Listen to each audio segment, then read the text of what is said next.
Hello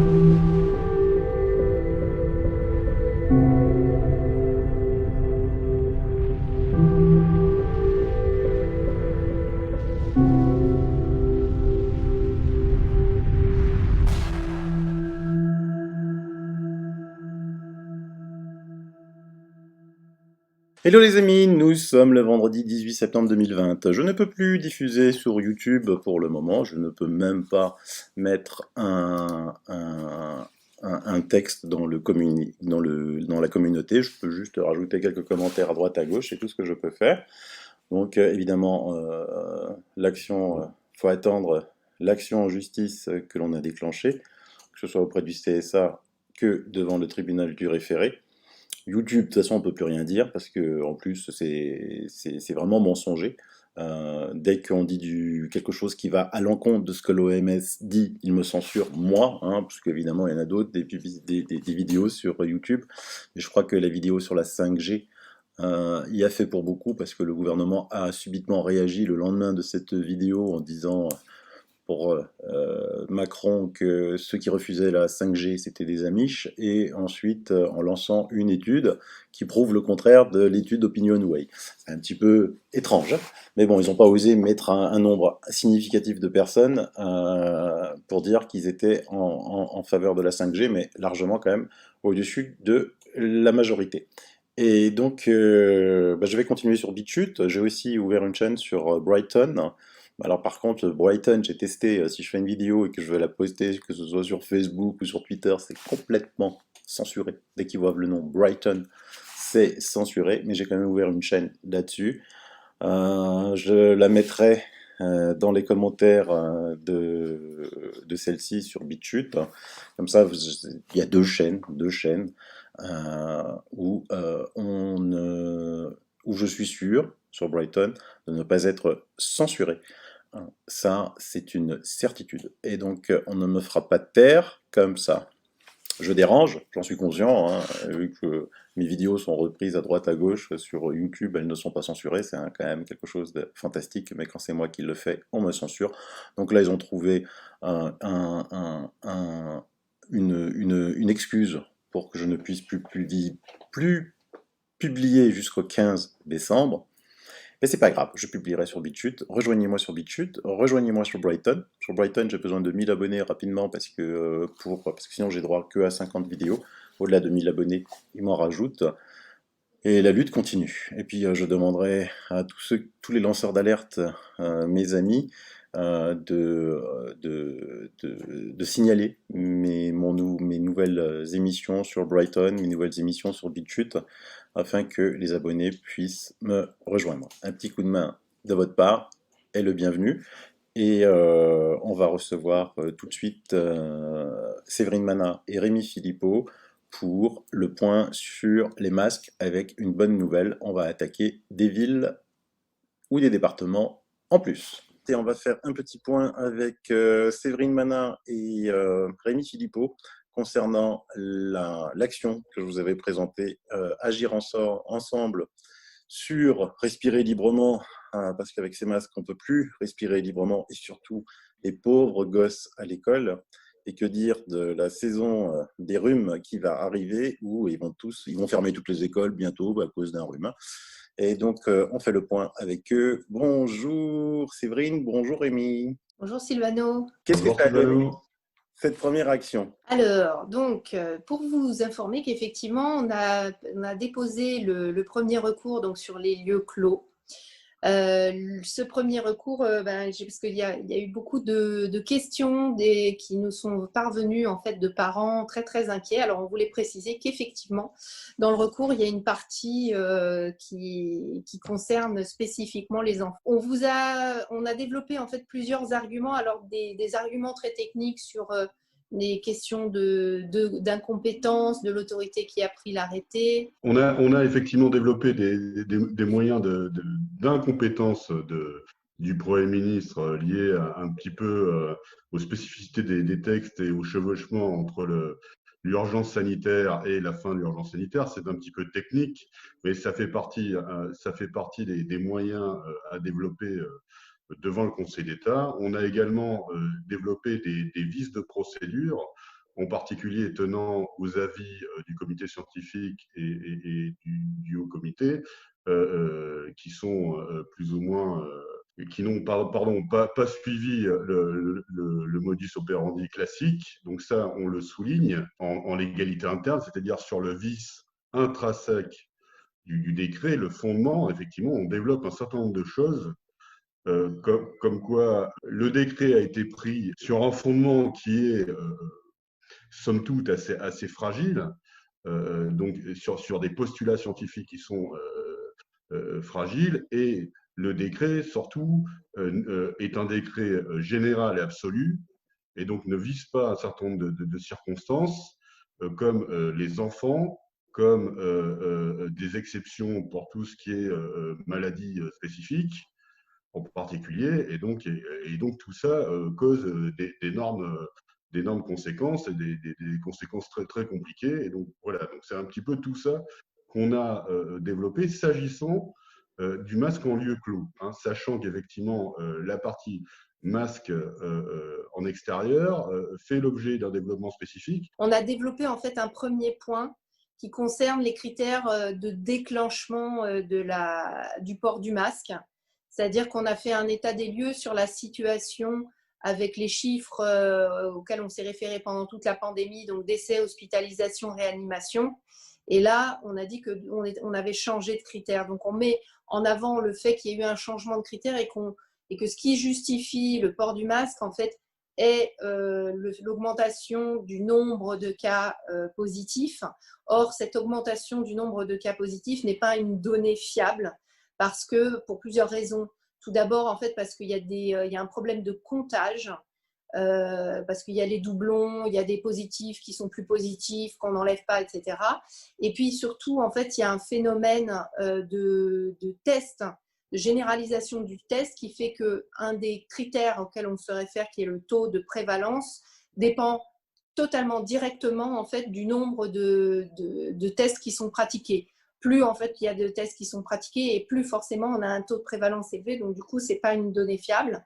Et puis, il y a également en fait, la problématique même du test qu'on met également en avant en disant que il y a un manque d'harmonisation en fait, des tests qui fait qu'on teste des gens, dans un département ce serait positif et dans l'autre ce ne serait pas positif parce que je ne vais pas rentrer dans le débat scientifique parce que je pense que Sylvano a dû faire une vidéo là-dessus il n'y a pas très très longtemps en disant que plus effectivement le test fonctionne de la manière suivante, c'est-à-dire qu'on détecte en fait le signal de l'ARN du virus en faisant des cycles d'amplification pour amplifier ce signal. Et plus on fait de cycles, et plus on détecte des petits bouts qui étaient même des petits débris. Donc du coup, aujourd'hui, on n'a pas un seuil d'amplification qui est commun. Donc on met tout, en fait, tout ça dans les tests positifs, alors que normalement, on ne devrait pas tout mettre dans les tests positifs. Donc ça, on le met en avant. On en profite également pour demander au Conseil d'État d'enjoindre à l'État de faire un comptage en fait, qui soit digne de son pour avoir des données fiables en ce qui concerne les cas positifs. Voilà. Donc, il y a toute cette partie qui est quand même assez importante sur le déclenchement et les justifications du déclenchement du port du masque. Ensuite, on a également développé toute une analyse sur la littérature scientifique sur laquelle le gouvernement et puis le comité scientifique, le conseil scientifique ainsi que le HCSP, enfin le Haut Conseil de la Santé publique, se sont appuyés pour mettre en place cette obligation de port du masque.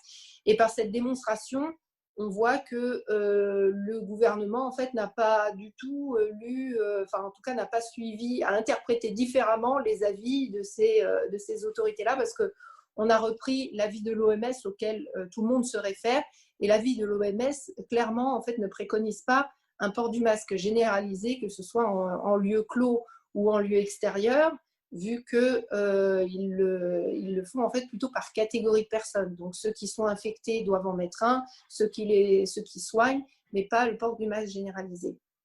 Voilà. Ensuite, je crois qu'on a fait, du coup, on a parlé des problématiques spéciales, c'est-à-dire que effectivement, on a un décret qui s'applique de manière générale et absolue, et on ne tient pas compte en fait des situations spécifiques, ce qui crée une rupture d'égalité.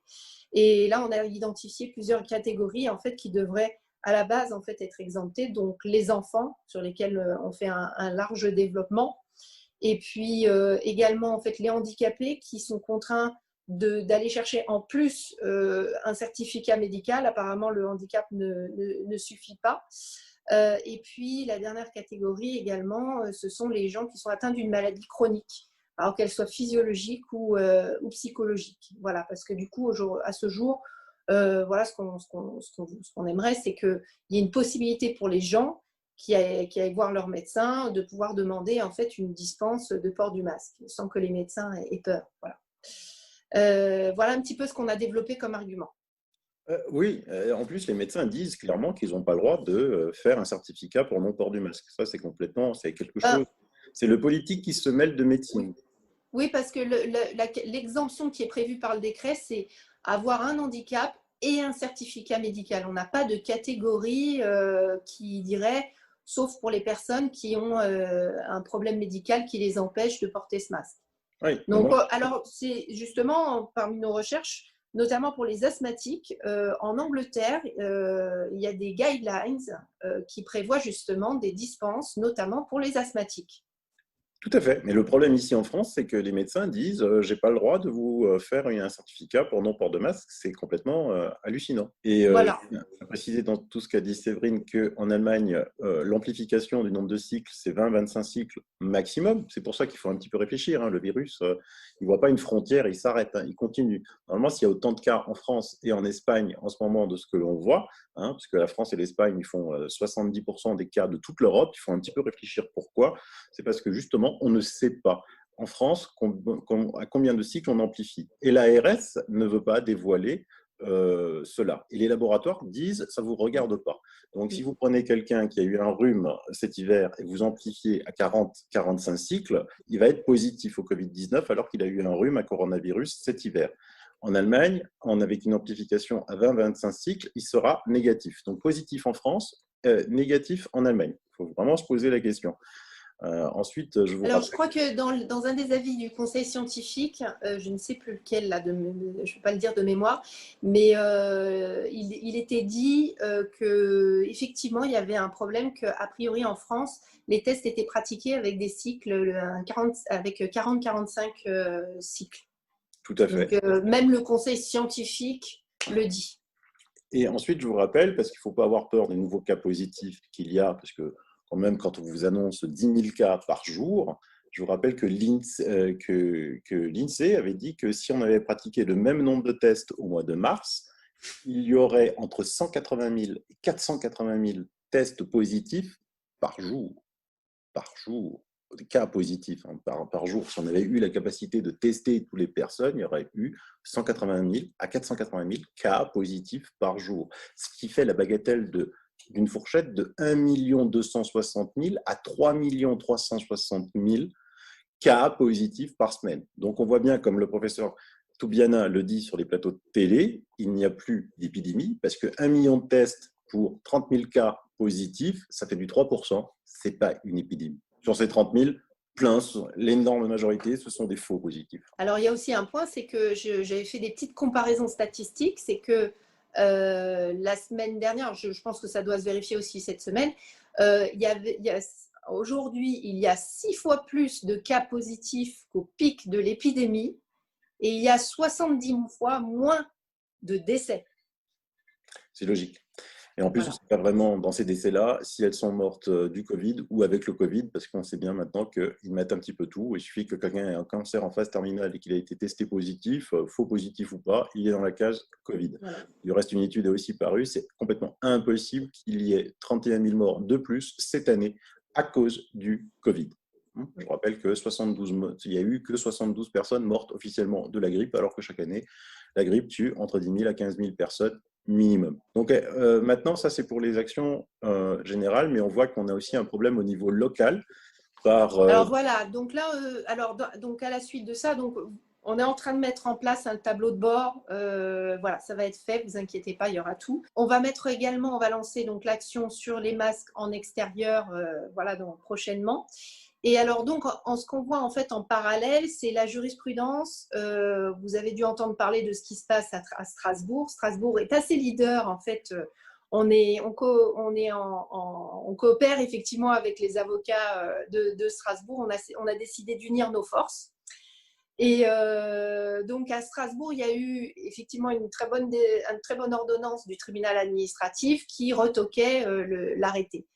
Et depuis ça, donc cette ordonnance était assez précise parce qu'elle disait oui, il va falloir déterminer les quartiers, les horaires, etc. Et pour les moments en fait où il n'est pas possible de garder la distanciation sociale. Et le préfet a repris un arrêté et comme s'il n'avait rien lu. Voilà. Donc, cet arrêté va être encore attaqué. Ce qu'il faut voir en fait dans cette jurisprudence, c'est que les tribunaux administratifs font leur travail de protecteur des libertés. C'est un pied dans la porte, comme on dit. Et du coup, l'idée aujourd'hui, quand on a ça, en fait, il faut agir massivement. Donc, l'idée, ce serait d'attaquer en fait un maximum d'arrêtés possibles. Et pour cela, alors aujourd'hui, donc, parce qu'on nous pose aussi beaucoup la question de savoir combien on est. Donc aujourd'hui, en fait, on a atteint un nombre qui nous permet en fait de faire toutes les procédures nationales, donc au niveau, qu'on avait prévues. Et puis, il nous permet de faire en fait d'attaquer 5 arrêtés. Donc 5 arrêtés, c'est 5 villes ou 5 départements selon qu'il s'agisse en fait d'arrêtés municipaux ou d'arrêts préfectoraux. Mais je pense qu'il serait bon qu'on se remotive tous un petit peu pour être plus nombreux pour pouvoir attaquer beaucoup plus d'arrêtés. C'est une excellente nouvelle. Donc, on va attaquer 5 arrêtés, soit départementaux, faits par des préfets qui imposent le port du masque. Libre à vous, abonnés, vous nous dites où c'est que ça chauffe, dans quelle ville, dans quel département. Vous nous dites, vous nous remontez l'info. Et, alors, sachant qu'il y a Strasbourg, le 94 et le 92, en fait, qui sont déjà gérés, ainsi que Reims. Donc, comme vous voulez pour toutes les autres villes. Voilà. Bon, je pense qu'on aura tous, évidemment, Paris sera un des symboles. Donc, tu veux dire que les 3 là sont déjà gérés par d'autres cabinets? Oui. Voilà, avec les avocats qui s'occupent de Strasbourg. On s'est un petit peu mis d'accord on s'aide mutuellement, hein, rassurez-vous. Donc, on se portera certainement soutien pour Strasbourg pour faire un effet de masse. Et donc, on vous enverra bientôt sur le site de agirensemble.eu un sondage ouvert où vous allez pouvoir répondre, dire moi je veux que ce soit Bordeaux, moi je veux que ce soit Nice, moi je veux que ce soit Montpellier, hein, et on prendra les 5 premiers qui arrivent d'une façon tout à fait démocratique. Et si vous continuez à adhérer à l'action de agirensemble.eu, évidemment, comme c'était indiqué, chaque 800 en plus, on attaque une ville, c'est ça? Voilà. Oui, c'est ça. Donc, allez-y. Lâchez-vous. Comme le dit Séverine, plus on attaque, plus on fait parler de nous et plus on va rendre cette idée d'imposer un masque complètement ridicule. Je dis ça parce qu'il y a des pays où le port du masque n'est absolument pas obligatoire, où les gens peuvent aller visiter les personnes âgées sans masque, sans rien du tout. Ce pays, c'est la Suède, où tout est ouvert, les discothèques, les bars, les restaurants, et où la Suède enregistre en moyenne 50, 100 cas positifs par jour, et en France, 10 000. D'accord? Il y a 15 personnes en réa en Suède. Voilà l'exemple de la Suède. Et ce serait bon quand même de suivre les exemples qui marchent. Bon, merci de cette interlude. Vous avez des choses à rajouter, Séverine, Rémi? Rémi, le mot de la fin. Oui, le mot de la fin, c'est qu'effectivement, on continue le travail et donc on vous attend pour le côté local pour arbitrer sur 5 actions qu'on mettra en place immédiatement. Super. Séverine, Rémi, merci. Bon boulot. À bientôt. Merci à toi, Sylvano. Merci, au revoir. Allez, bye bye.